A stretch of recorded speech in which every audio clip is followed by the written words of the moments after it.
All right, it's time for another video. I had two different requests this week based off of some of the videos that I put up. But first, we're going to start off as we always do with what's in my pocket.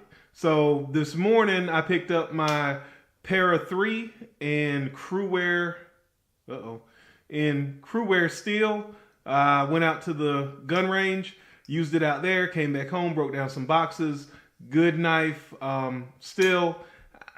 This hump right here, it really pushes my thumb up. Now my hand is larger than most, but you can see here, compared to a paramilitary 2, my thumb would be able to, I would be able to kind of choke back on the handle and my thumb would be flatter, but here it's kind of crunched up. And yes, this is the way I prefer to grab knives with the forward choil, is on that forward choil, even my Striders. So this is the first knife I have.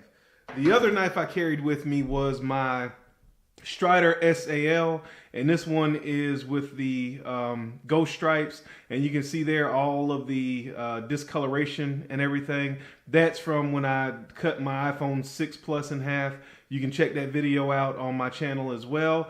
But now let's get to this video.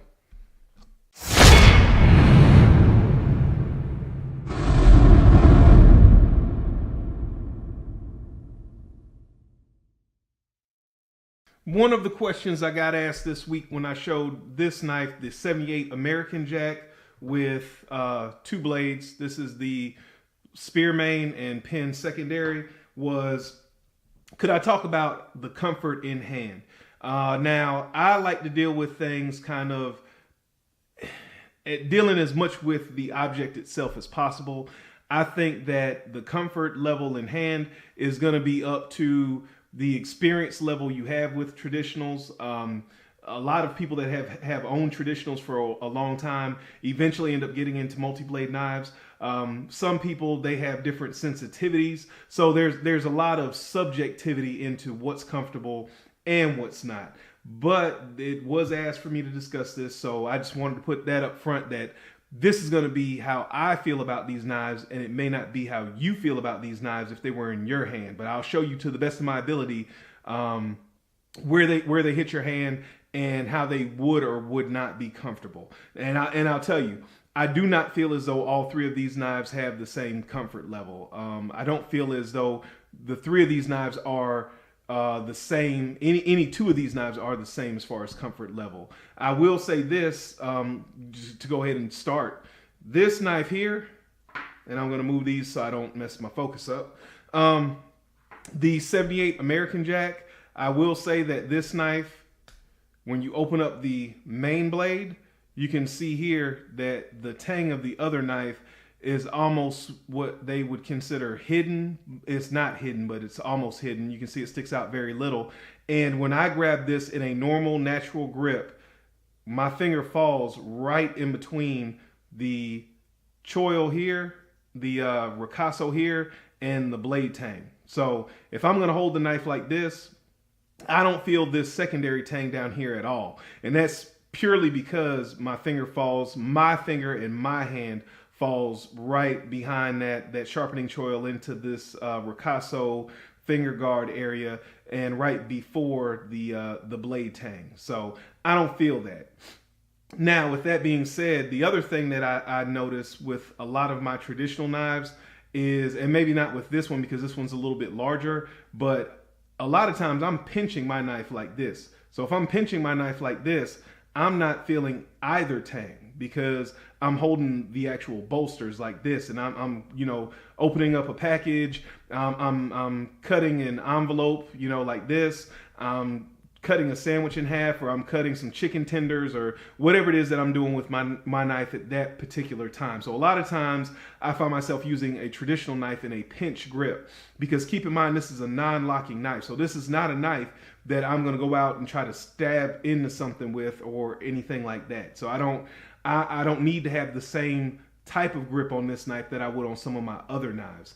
And I think my fingernail is grown back now, but this fingernail here, I had a chunk taken out of this fingernail because I was trying to take a picture for Instagram, and I was trying to stick a knife, a traditional knife, into something and the knife closed on my finger. Thank God it closed on my fingernail and not on my actual finger. But that just reminded me that these are non-locking knives and they need to be treated and respected as non-locking knives. So keep your task in accordance with the knife that you're carrying. The pen blade, here you can see this one has what's considered more of a hidden kick, and I'll kind of show you the difference. You can see here how this comes out to more of a point and it's further forward.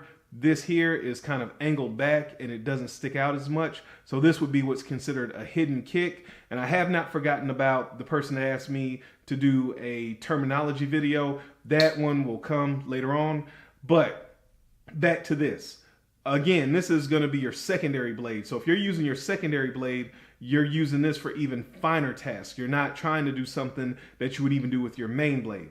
Again, my finger falls right in this ricasso, choil, hidden kick area, and it just touches the edge of this tang if I hold it like this. And that's my natural grip. You can see here, if I put the knife down and I pick the knife up, that's where my finger is going to fall. And I can't feel this tang here at all. And you can see it doesn't necessarily stick out a ton.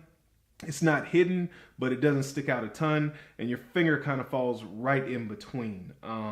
But again, if I'm using a pen blade, I'm probably going to be, opening a letter, doing something like this, or I'm going to be, stabbing into, and I know I just said not to stab, within reason, I'm going to be stabbing into maybe like a bubble wrap envelope, and I'm going to cut down like this. But again, I'm pinching the knife. I'm not holding the knife like this and choking it for dear life.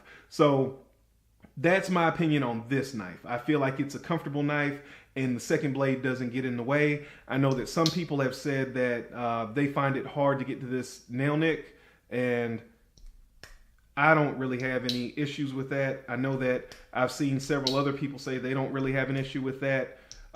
This is me looking through the viewfinder and grabbing it. Again, I don't have a huge amount of fingernail, so it's not my fingernail. It's just, I don't find it hard.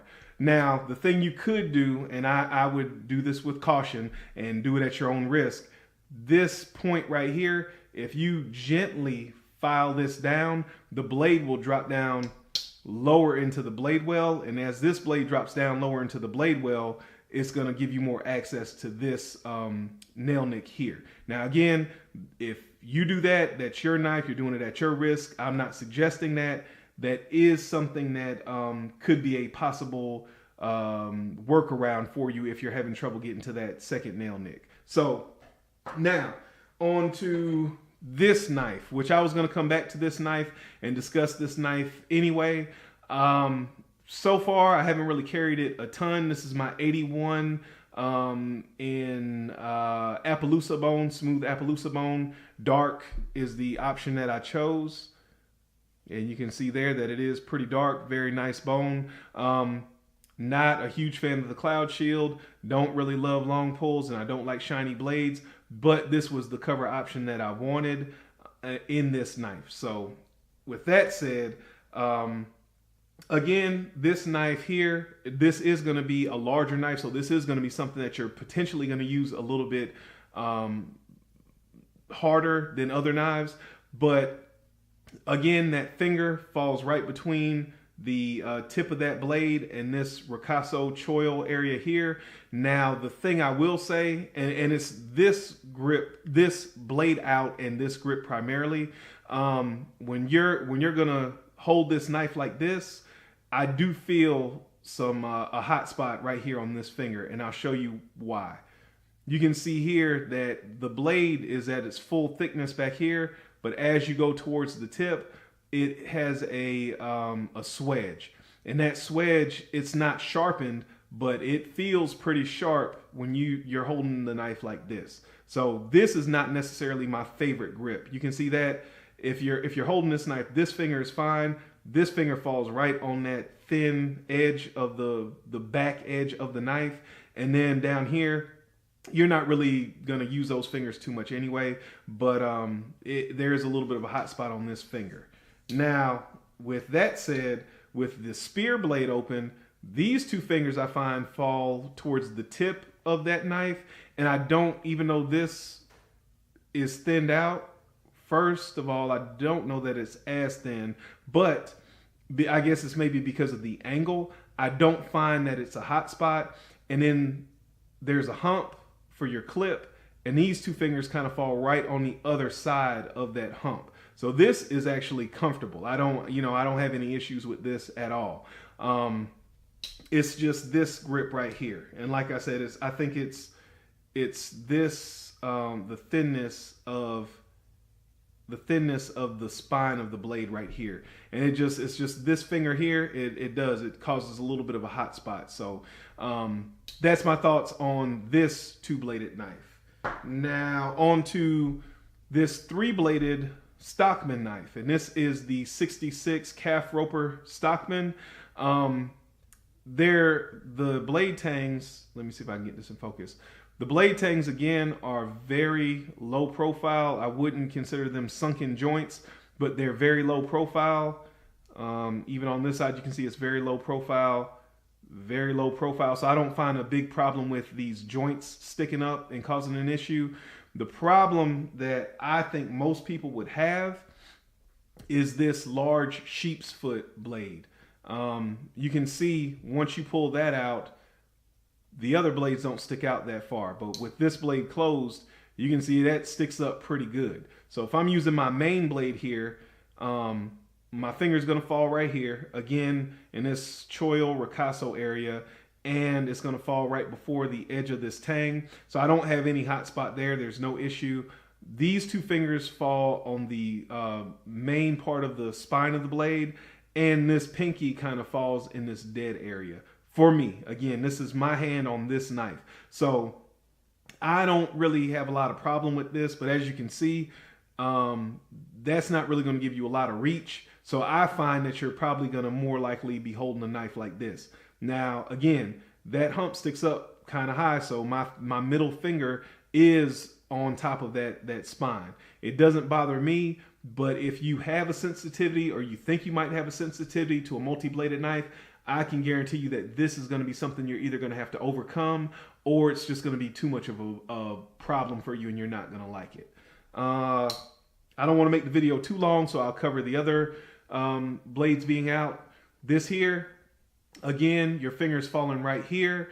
You can barely feel the edge of this tang, but you can do whatever you need to do. Again, you're probably going to be holding it like this because this is more of a utility type knife to open packages and things like that. So you're going to probably be pinching the knife. So it's more than comfortable. And the spay blade, I know some people use the spay blade. I don't particularly use the spay blade, but again, you're going to have a finger that falls here. This finger is going to fall kind of in front of that hump, and then these two fingers are going to fall on the main part of that spine. So this is not necessarily the most comfortable grip either.